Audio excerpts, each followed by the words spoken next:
Thanks for listening to The Dad Project. To help keep the podcast going, please consider donating at the link in the show notes or on our website, thedadprojectpodcast.org.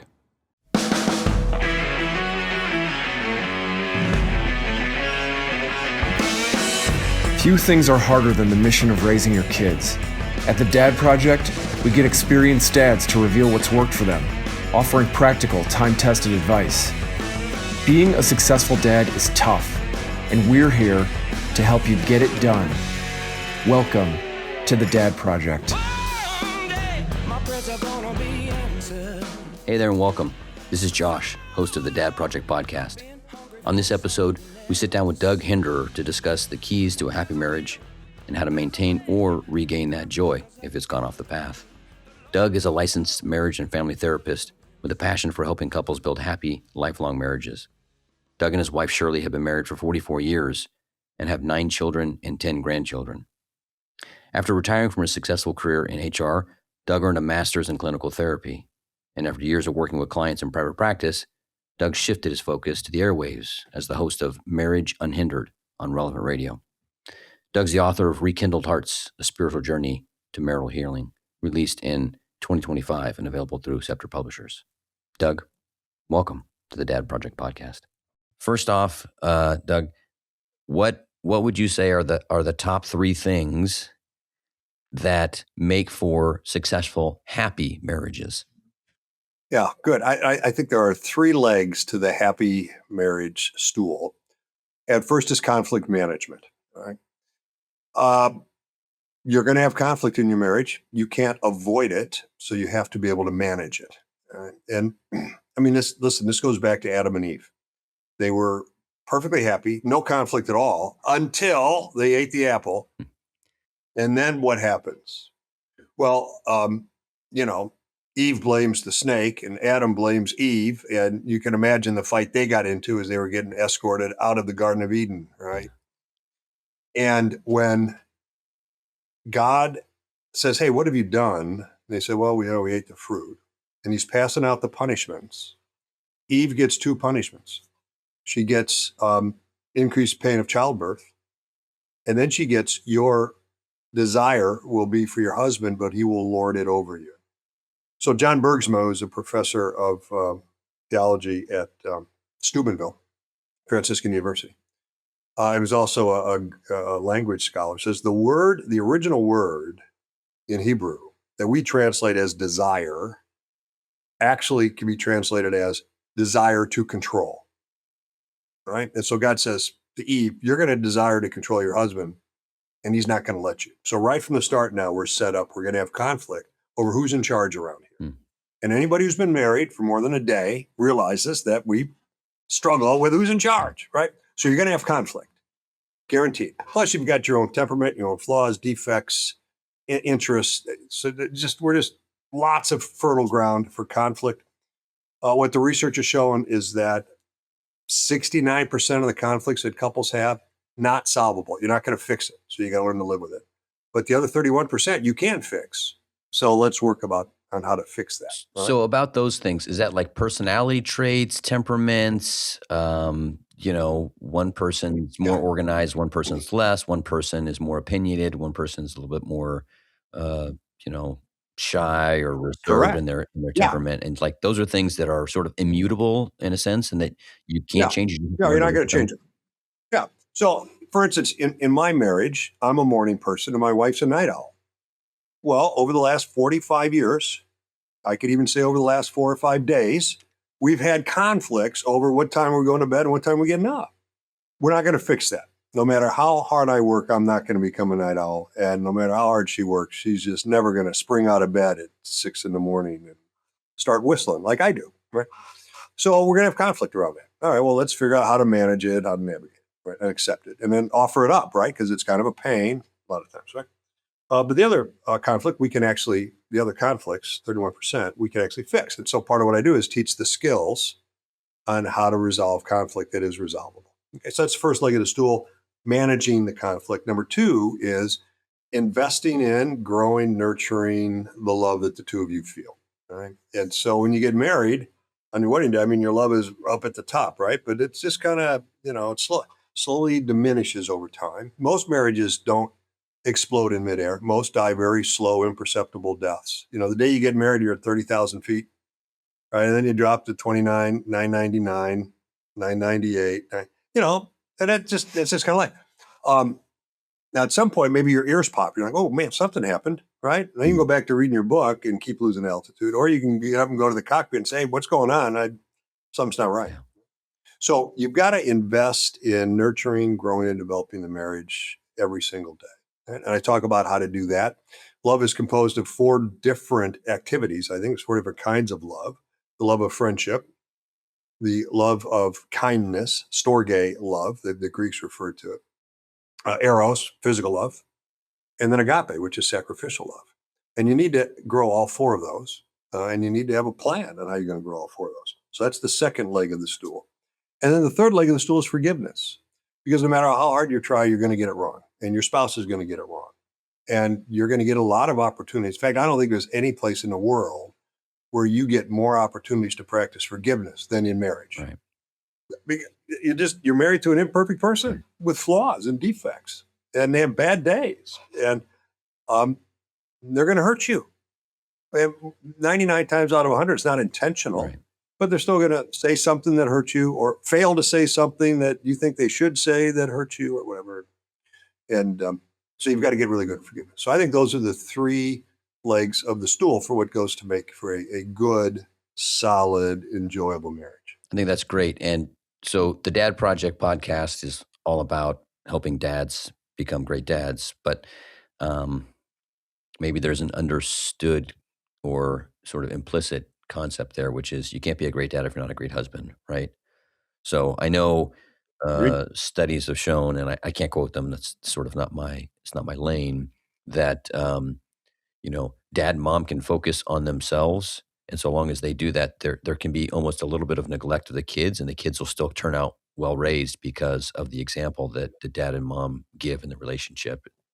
So, anyways, I agree. that being 100%. said, this isn't about a virtue that you're trying to teach your kids or some example you're trying to give specifically to them. It's more even before that, right? This is sort of the precedent for being a good dad as being a good or a great husband.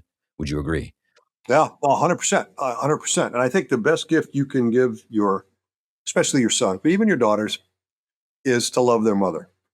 And that's just about every lesson you want to teach a kid, they can learn by watching how well you treat the woman that you're married to, right? Especially my boys, they got to be teenagers, and, they get a little sassy and they get a little independent, and they start not treating their mother as well as they should. Right. I can remember having a conversation with them where I said, listen, son, here's what you got to understand. If the house is on fire and I only have time to save one person, I'm pulling out your mother, and you will be toast. Literally, you're going to be a piece of toast. Wow. Now, if I have time to pull 2 people out, I got to decide which of you I like better. But realize, when I get to the top of the stairs, I'm turning right to her bedroom, not left to yours. Yeah. And they just, and they were like, oh. But you got to put in perspective that, don't put me in a position where I have to choose between you and her. She wins. Yeah. And I saw, which is why I think a lot of times you hear people say, well, we don't have time to do the date night. We don't want to leave the kids. No, leave the kids. They got to understand that they're not in charge. And we're going to invest in the marriage first. And then we'll take care of you too. But marriage comes first. So moving on from that, where are the areas that you see, maybe the top 3 areas you see where the train derails? And then what are some, I guess, practical solutions to try to get that train back on the tracks for marriage so that, people can get back to enjoying their marriage, looking forward to coming home, looking forward to going on trips together or planning, their lives together. Yeah. So, I think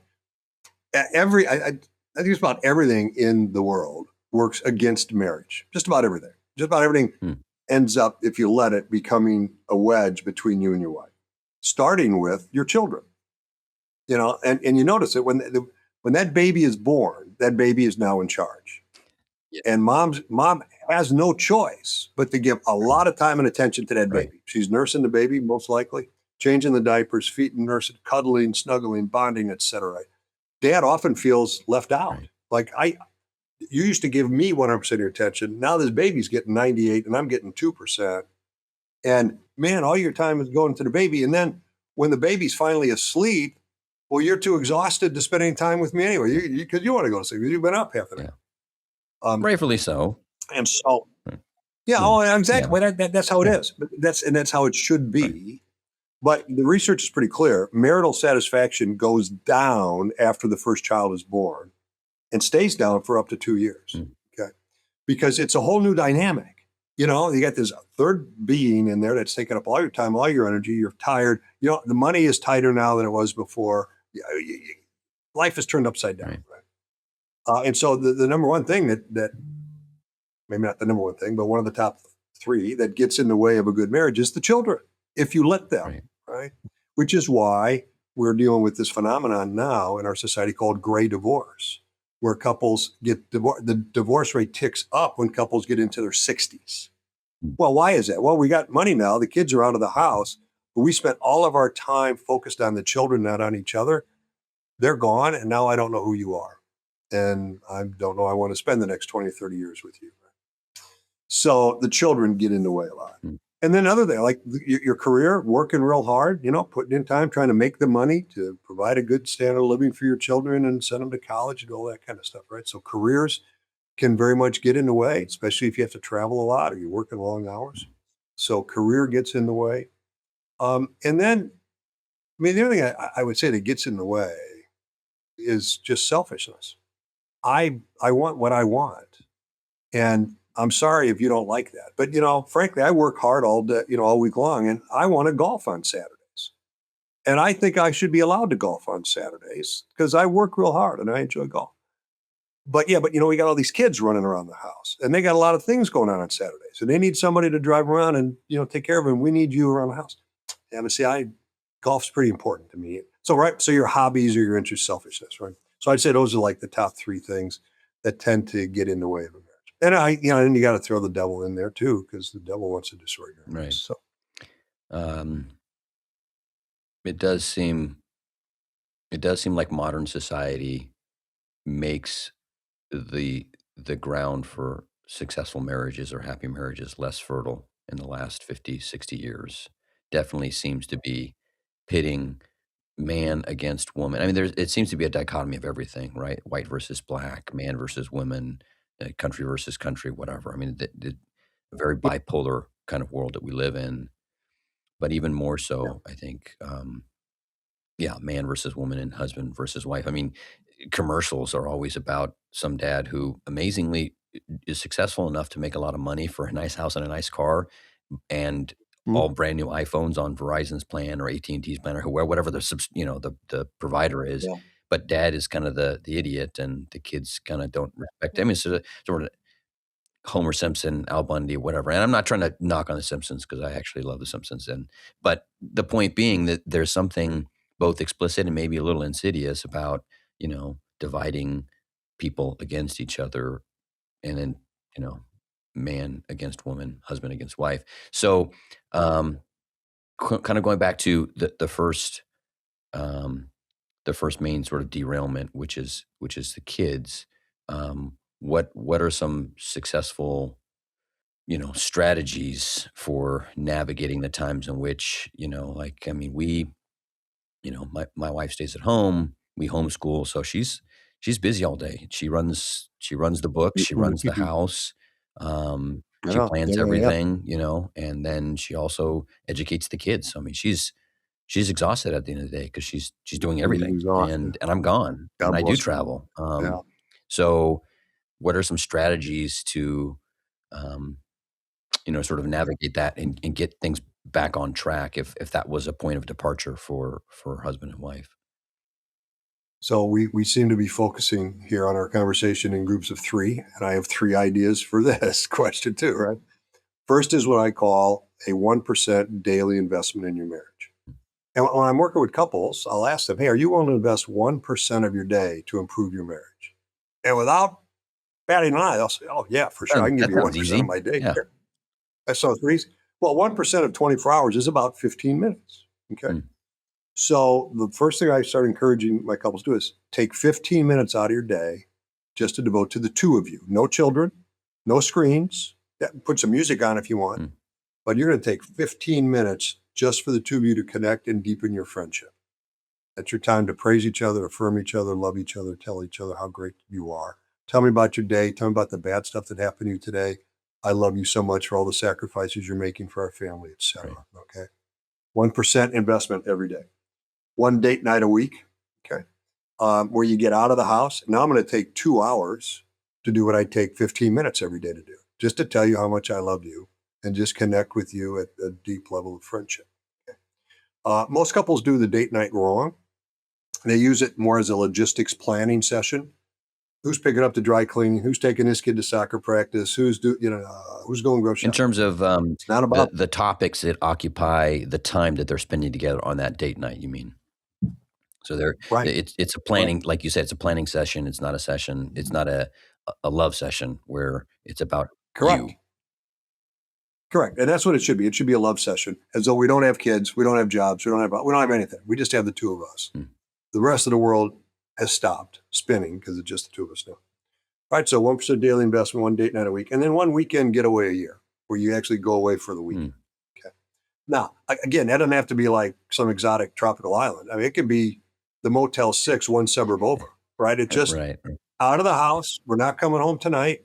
And we're just going to spend now 2 days doing what we take 2 hours on Fridays or date night to do what we do 15 minutes a day. Just to focus on the two of us selfishly. It's just the two of us. Nothing else matters. We got no kids, no parents, no responsibilities, no nothing, just the two of us. Breakfast in bed if you want to. Whatever it is you want to do, Right. you do it. And you use that word selfishly sort of tongue in cheek, right? I mean, you say selfishly, and Yeah. I think that's kind of an appropriate word too. So I know you don't mean it in the sense of it's a vice, but it does kind of feel selfish in the sense that, hey, I got to spend a little money, and then there's so much stuff going on, right? Like I got to cut the lawn, or we've got to fix this, thing is leaking, or the kids need, I mean, like there's just I got to buy new shoes for the kids. So I got to sit down and, go online and spend an hour trying to find the right size for the shoe or what. I mean, there's just so many things that and the list never ends, right? The inbox is Right. never empty. Well, that's exactly And so right. you feel like, well, if we go spend 2 hours every Friday night or Saturday night, then like we're not getting stuff done. And it feels sort of selfish because the stuff continues to pile up and we seem like we're falling behind, so to speak. So it kind of does feel like a selfish endeavor. No. Yeah, I get it. And but you're right. I mean, the list never ends, right? I don't know. I mean, I've been in the work world 45 years. I don't remember a day yet where I went home the end of the day saying, I got no more work to do. There's always stuff left undone, right? There's always stuff on my to-do list at 8:30 in the morning when I walk in the office, right? But you do need some time to carve out just for the two of you, right? Because that logic that well, I'm too busy. We can't get away. We got too much to do. We got too much to do. I mean, you could use that logic to say, I can't sleep at night. I'm just not going to sleep anymore because I got so much to do. I'm not. I mean, God set our rhythm such that we need a third of our life we have to spend sleeping, a third of it. And 1 out of 7 days we need to spend just resting. So you need to, if you don't invest in the marriage, if you leave it to chance, it's going to die. It's like a garden. If you just leave it to chance, well, I think we'll probably get enough rain when we need it, and then the weeds will die by themselves, and so I don't need to pay attention to it. Man, the garden's not going to turn. Your marriage is invest organic. It's a living thing, as opposed to just a state, right? I mean, a lot of people think you're just married. That's a state in life, right? Your state in life is you're single or you're married. State, it's fixed. It's No. inorganic, right? But that's not No. that's not an accurate way of classifying it. You're saying it's an organic thing. It's a living, breathing thing. It's a living organism, and if you don't feed it, it will die. Great. Okay. So that is the time component that often gets taken up by the kids. The second thing was work, you mentioned. And when you say work, so like I leave the house. I mean, sometimes I can work from home, but I leave the house a lot for work. My wife, I think, has a harder job than I do, especially when the kids were younger. I mean, she's around sort of half rational human beings who You know, she did the clicker. You know, how many times do they say mom in a day? Right, like 764 times or something. You know, someone's asking me for something. You can't go to the bathroom without someone knocking on the door. Like you have no privacy. You know, and then Yeah. I go to Yeah. work and I'm with a bunch of rational people, and you know, there's water cooler talk and people are making jokes and sort of, you know, it's not. Yeah. You're not on 100%. You're sitting at your desk doing your work. People are leaving you alone. You're sort of autonomous.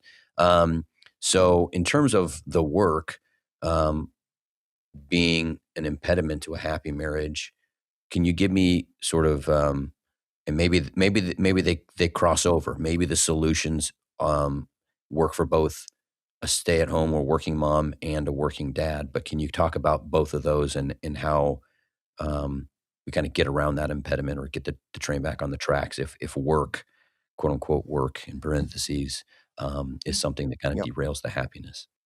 Yeah, just to go back to what I just said. You've got to actually schedule in your day that we're going to carve out time for each other. We're just going to do that, right? Mhm. But and I think the last 100 years has seen a change in how men work that we've never seen before. I don't think in the history of mankind, which is dad leaves the house to go do something somewhere else and nobody sees what he does. I mean, we used to be an agricultural economy. Dad worked at the farm, or dad had his own business in the garage, and kids worked with dad and they knew exactly what dad did. Right. Now kids have got zero idea what dad does. For a lot of dads, the work they do is intellectual work anyway. So even if dad's working, you're not seeing it because it's going on up Right, here, right. right? Or he's on his computer. And so I think that means it's all the more important that when dad's home, dad's home. And dad, when he's doing work around the house, fixing the plumbing or chopping for whatever it is, he's got the kids there helping him. Now, it's going to take an awful lot longer, and it's not going to be done as well when you got the 5-year-old or the 7-year-old handing you the wrench. Yes.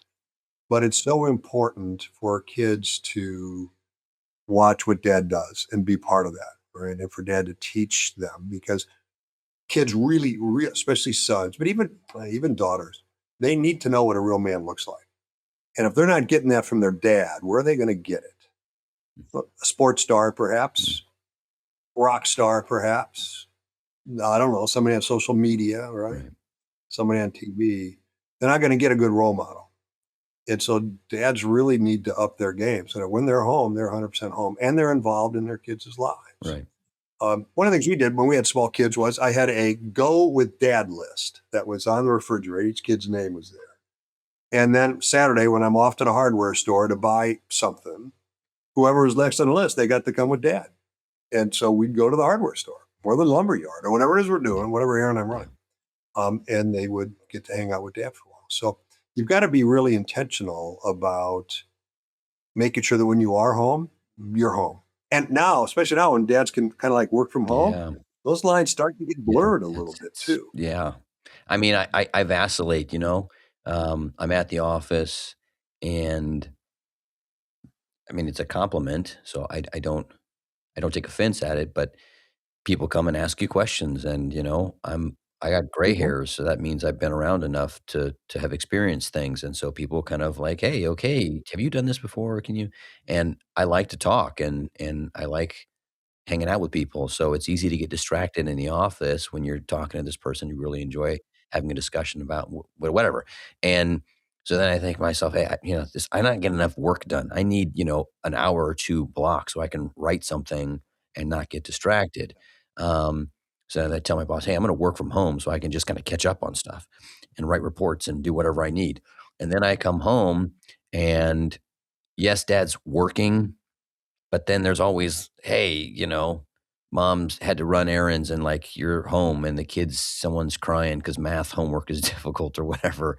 And so you sort of, okay, well, you just step in and you fill the void and then eventually you realize, I got to get out of here. I can't get, I can't get anything done. So, Yeah, like right. I need a Right. cave somewhere that I can go work and I don't have anybody around me. So, yeah, there is that sense where the lines are blurred and you're working at home, but are you kind of working and you're half working and when are you working? And, so that it does You got make it to difficult. We've got to be very disciplined about it. And I'll give you, a couple that I worked with, probably 5 years ago. But I came in for the first session, and I said, "Well, what can I help you with?" And the husband said, "My wife has had 2 affairs." Well, that's not good. Wow. So we got talking, and he said something that was really very insightful. He said, I'm partly to blame for the fact that my wife had those 2 affairs. I'm like, really? Tell me about that. He said, listen, I was putting in an awful lot of time at the office, trying to make a good living for my family, send them to good schools and give them a nice house and, nice things. So I was putting a lot of hours there.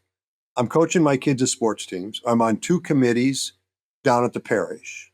Said I took care of everybody in my life but my wife, and I left her lonely, and I left her vulnerable, and this was the result. So he said, so you need to know something. He said, starting now, that's all, and I'm done with all of that. I'm back to working a 40-hour week. I'm not coaching my kids' teams. I'm off the committees at the parish. My wife is now going to get all my time and attention. We got to fix this. And they did. I mean, it was rough for a while. I mean, there was lots of cussing and swearing and crying and tears and fist pounding and all kinds of really raw emotion. But it didn't take that long, and they were able to fix it because the husband understood he had his priorities in the wrong place, and you need to get them realigned. And he did. And they did fine. Can you talk about the trust aspect of that? And maybe not for relationships that have had infidelity, but where there's been a lack of trust, whether it's been infidelity or something less than that down the scale. Trust seems to me like the one thing in the marriage that you have to have, or any relationship where you would live with another person and depend on each other and share everything mutually. Humanly speaking, how is trust? And I guess as a therapist too, right? I mean, it's like your whole, Yeah. you're only able to be successful as a therapist if people trust you, right? Because they're not going to open up to you if they don't feel like that human connection with you and trust you and like Right. take your advice, and sort of you're kind of going on a limb. If I go talk to Doug and he goes and Yeah. tells me to do X, Y, and Z, if I don't trust this guy, I'm like, why am I paying to sit here and talk to Yeah, you? do it. I don't trust you enough. I'm out of here, right? So in the marriage, what is that about trust, and like how do that this sort of like this the human phenomenon, the psychological phenomenon of trust, and when it's lost either in small measure or in great measure, what are some practical steps to take to restore that trust? It is really hard to restore trust once it's lost, right? Because when you've behaved in a way that violated trust, you've hurt me at my very core, right? Trust requires vulnerability. I trust you so I can be vulnerable. I've literally taken my heart out of my chest and I've handed it to you. My heart is in your hands, and now you've crushed it by whatever it is you've done. Okay. And so now I got to protect my heart, and I'm not going to be as vulnerable. I'm not going to be as open. I'm not going to be out there as much emotionally. And how do I ever feel safe again that you will go back to really protecting my heart?